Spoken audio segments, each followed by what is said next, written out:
pessoal, tudo bem com vocês? Então, nós estamos hoje comemorando duplamente 2 aniversários, né? Nós estamos aí com a Rede TV no Brasil, 25 anos, levando para você aí de casa programas excelentes, um programa que você recebe de braços abertos no seu lar, onde você e seus filhos podem assistir e aprender bastante coisa. Parabéns à Rede TV no Brasil. E também o meu programa, né, que Maturidade hoje faz dia 7 de novembro, nós fizemos 1 ano de casa de Rede TV, onde eu sou muito bem acolhida, muito bem atendida, e eu só tenho a agradecer a minha diretora Sônia, né, as pessoas que estão aqui, o Eduardo, o Joel, que estão aqui sempre me dando apoio para levar até vocês esse tipo de programa, que vocês aí já estão gostando, falam para mim, mandam mensagens e eu tô muito agradecida. Então, por que não dizer um grande parabéns para mim, né? Para Maturidade e para a Rede TV no Brasil. Doutor, acho que tô com dependência emocional. Como posso gostar de alguém que me faz tanto mal? Nicotina que me vicia, sofro abstinência, impossível chamar de amor o que já é doença. Cadê as minhas decisões? Eu nem me reconheço mais, vivendo por ti, não sendo capaz de enfim me libertar das suas prisões. Se ao menos eu pudesse aprender a me valorizar mais e a me respeitar mais, eu me sinto uma otária. Essa letra é da música Dependência Emocional de Nina Baiocchi. E nós vamos falar exatamente sobre esse assunto com uma pessoa especializada, tá? Sobre dependência emocional e seus desafios. Então, chamei aqui a doutora Jo Pavese para que ela possa nos falar sobre essa dependência, esse problema que causa, às vezes, tanto transtorno à nossa vida e das outras pessoas. Tudo bem, Jô? Oi, Lúcia, tudo bem? Como é que você está? Que bom ver você novamente no meu programa, para a gente poder falar sobre esse assunto, que é um assunto que tem bastante casos, e você deve aí na sua clínica reconhecer e ver algumas coisas que nós vamos falar aqui em algumas pessoas que você já tratou. Sim, eu achei genial você começar com esse texto dessa música, porque esse texto traduz, eu acho que o denominador mais comum da dependência emocional, ou mais conhecido da dependência emocional, que é essa questão da vinculação afetiva e da necessidade de que o outro nos ame de um jeito até desproporcional às vezes, né?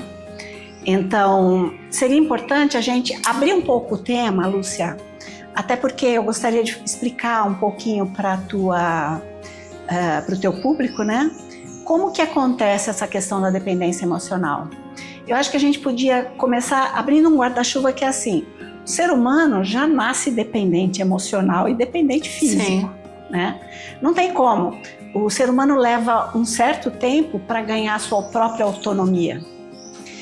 O problema é quando se arrasta por muito tempo essa questão da dependência dos pais, essa questão do abastecimento afetivo que vem dos pais, né?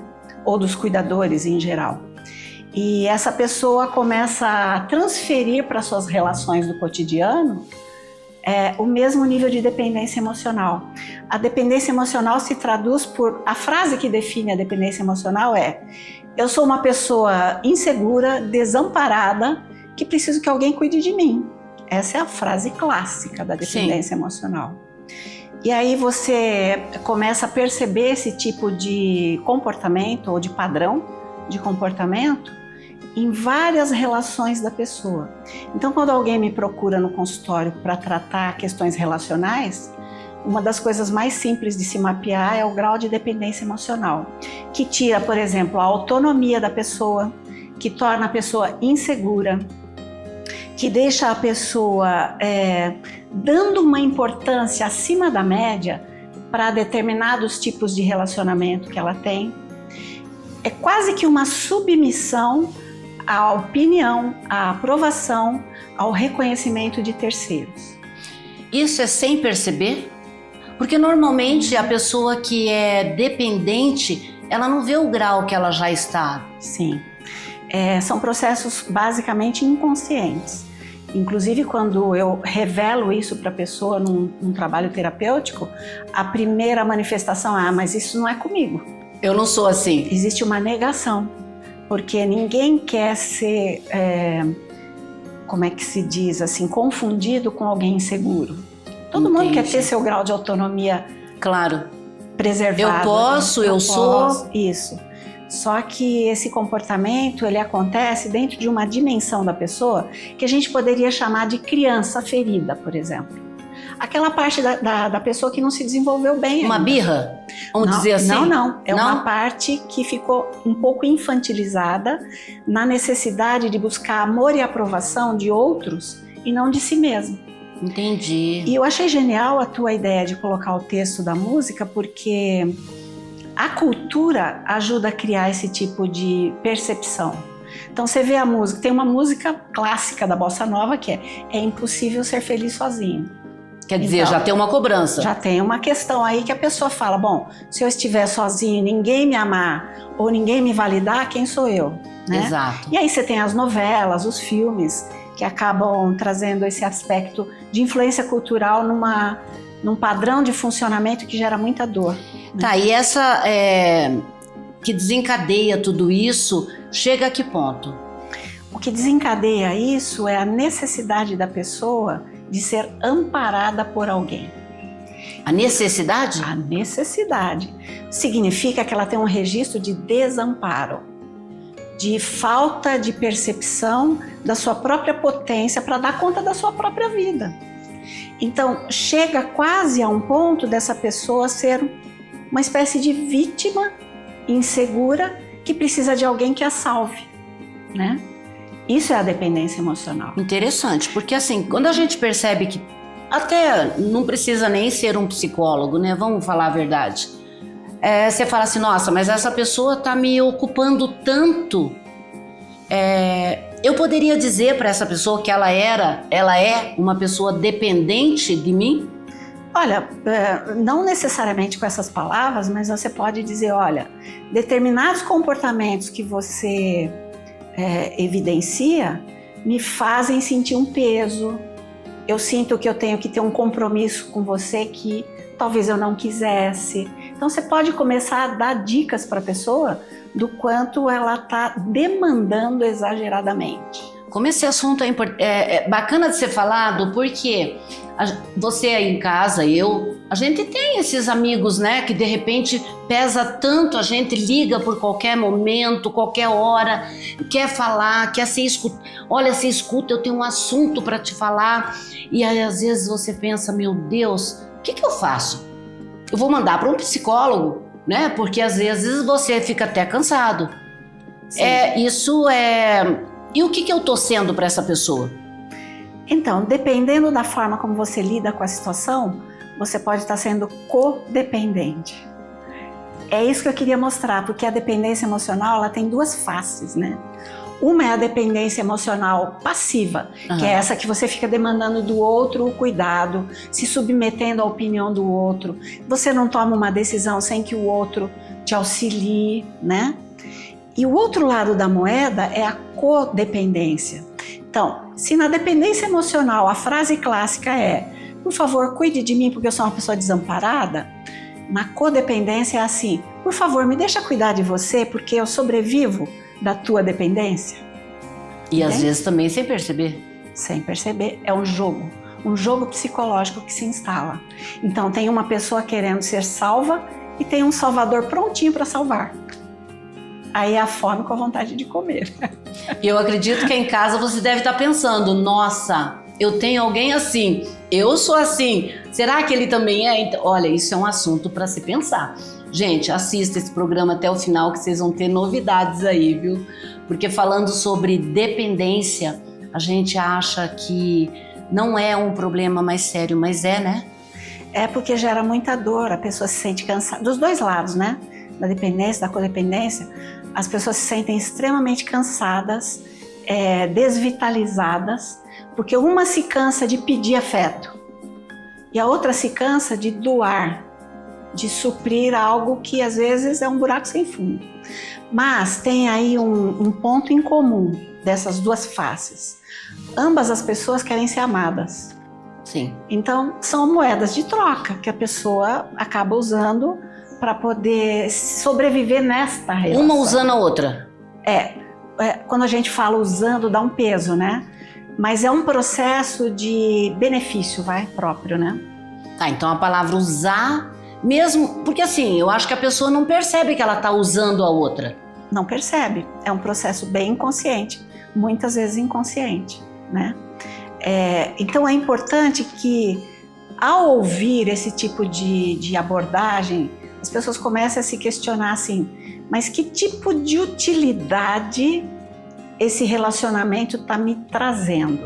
Uhum. Então, o codependente, que quer ser o salvador da pátria, ele está numa posição também de querer controlar a relação.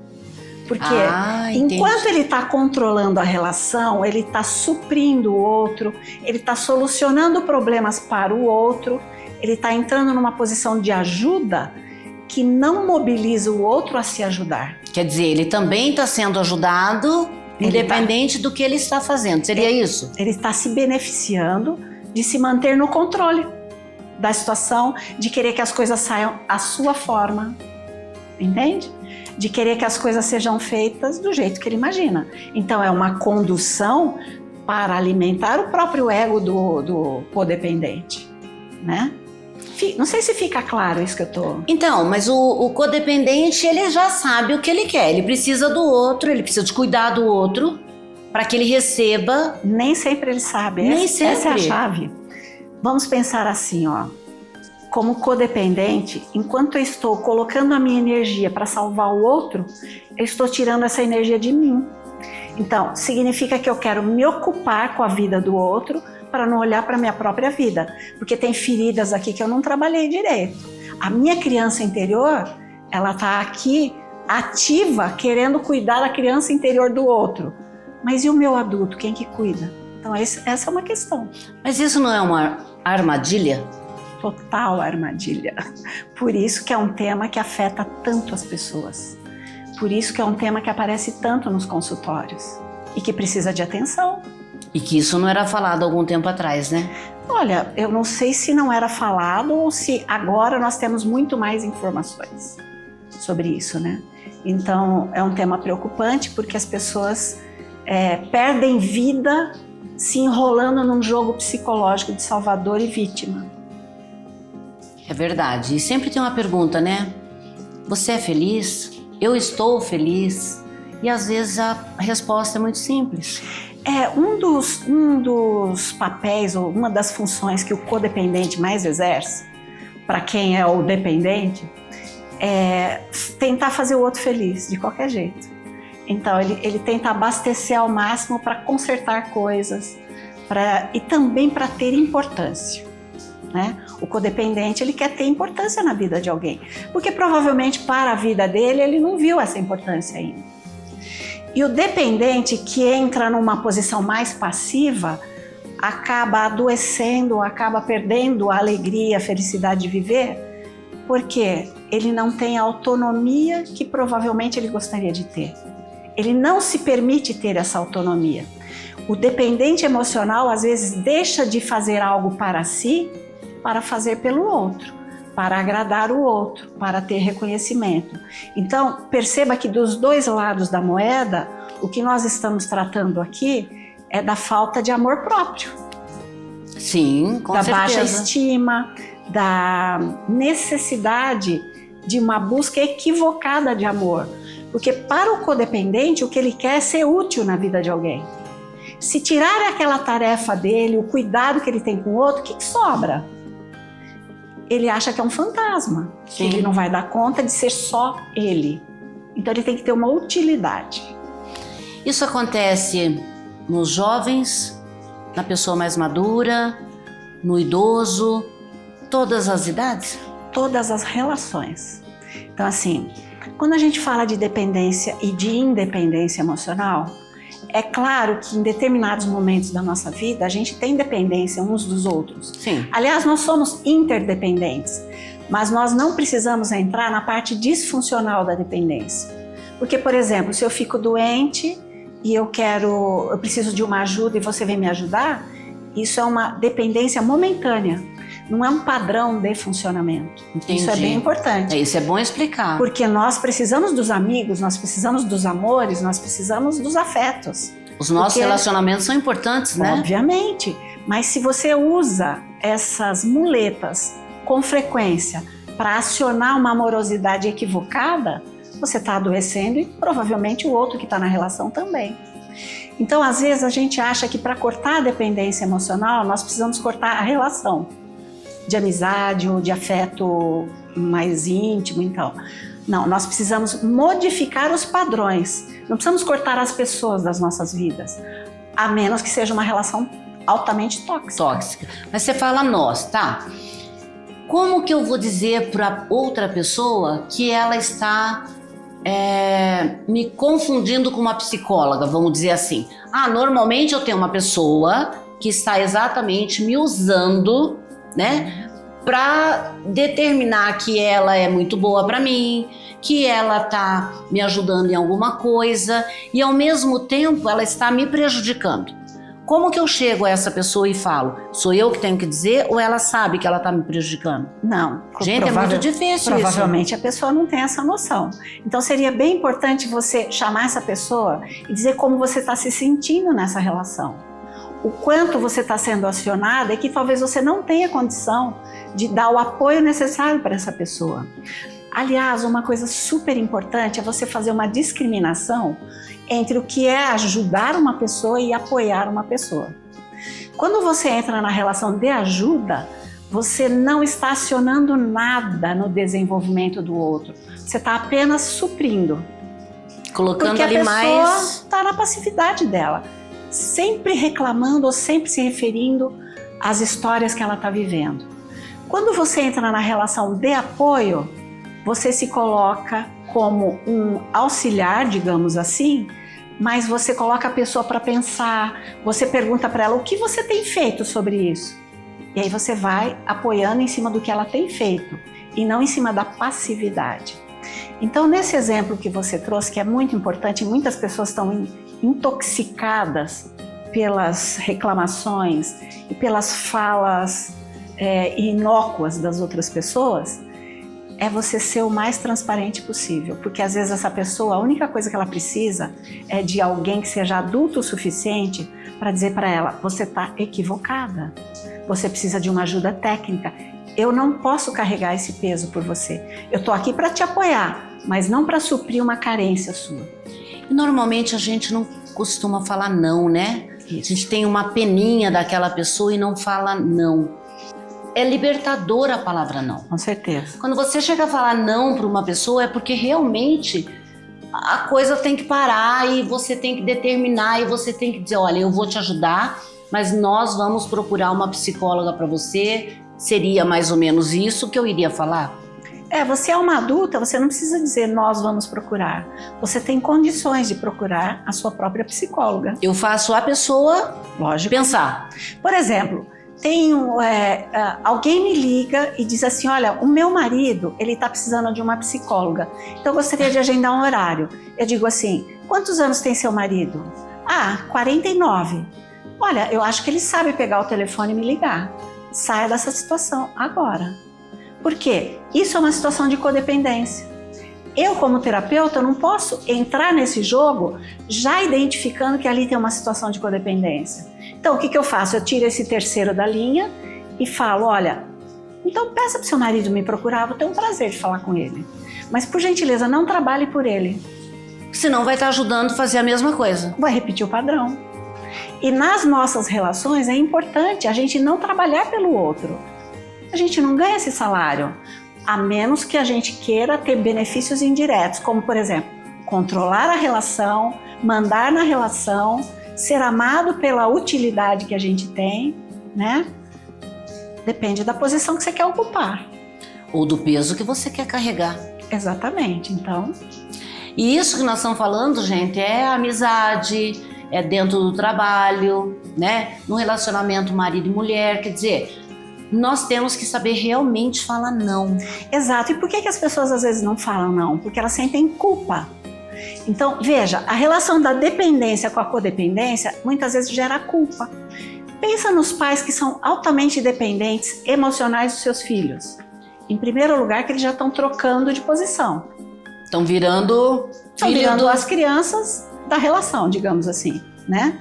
Então, uma criança que cresce sendo impulsionada pela frase: olha, eu faço o meu melhor por você, olha como eu cuido de você.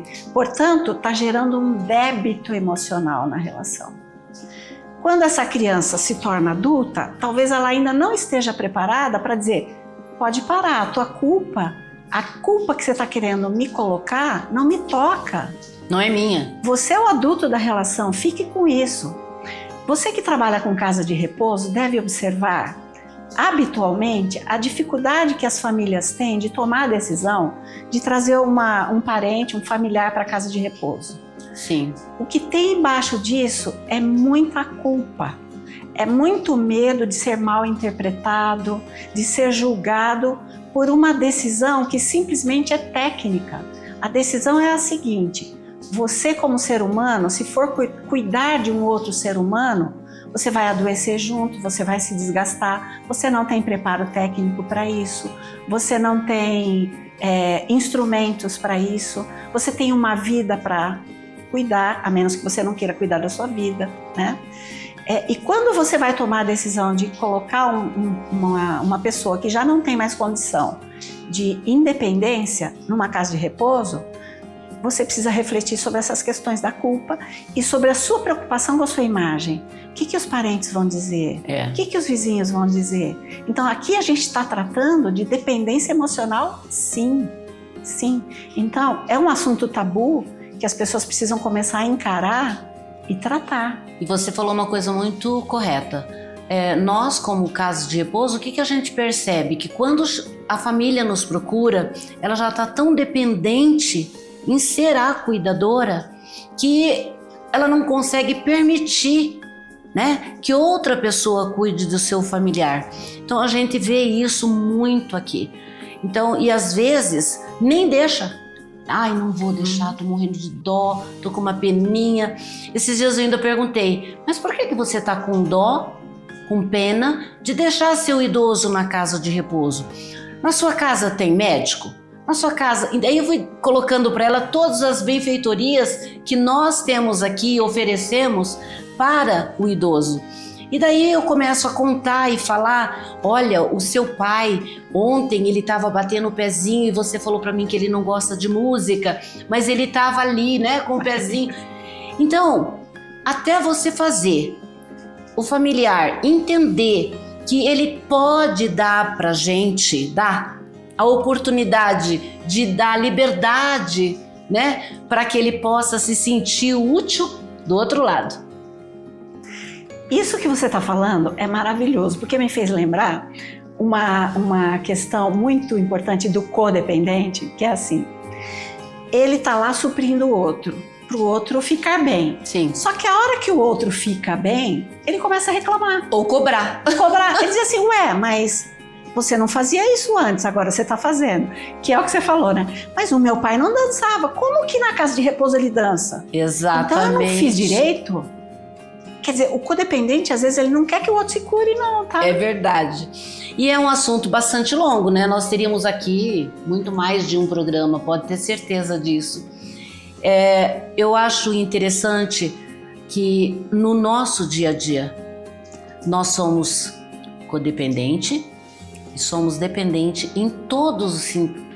Se você vai conversar com alguém e essa pessoa tem... Parece que você quer mandar na conversa. Hoje mesmo você me cortou aqui, ela daqui a pouco vai falar sozinha. Mas é estranho isso, né? Mas você passa por esses períodos no dia todo. Sim, com certeza. Às vezes sem perceber. O que não pode é ficar... muito ali em cima para achar que você tem que cuidar e é 24 horas, você é meu, ninguém vai tirar. Isso, acho que essa esse despertar passa pela conscientização do seu próprio padrão e do que você está se alimentando, que prisão você está cultivando. Porque a dependência emocional, não importa o gênero, é uma prisão sem cela. Só que ela manda a fatura, manda a conta.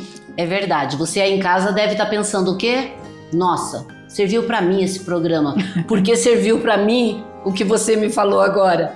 E eu gostaria muito que você aí de casa percebesse que você pode dizer sim e pode dizer não. Não importa se a outra pessoa vai gostar ou não, o importante é você estar bem. É você se sentir bem com o que você está falando, né? Então, pessoas tóxicas, lá fora. Não entra dentro da minha alma mais de jeito nenhum. Começa a falar, eu já começo a perceber, né? Então, não serve para mim. Amizades são poucas, gente. A gente não pode contar milhões de amigos, né?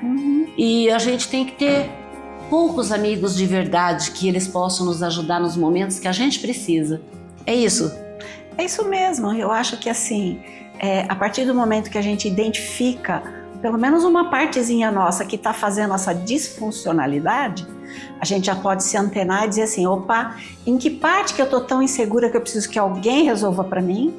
E em que parte que eu estou controlando tanto porque eu estou com medo de perder essa pessoa, com medo de desamparo ou achar que as pessoas não me amam porque eu não tenho utilidade. E aí começar o seu próprio processo de autoconhecimento. Isso mesmo, vale. Jo. Muito obrigada por ter vindo falar isso aqui, é muito bom. Você aí de casa, aprende a falar não. Seja liberto dessas coisas tóxicas. Não vale a pena. A vida é curta e a gente precisa viver. Eu encontro você na próxima semana. Até lá!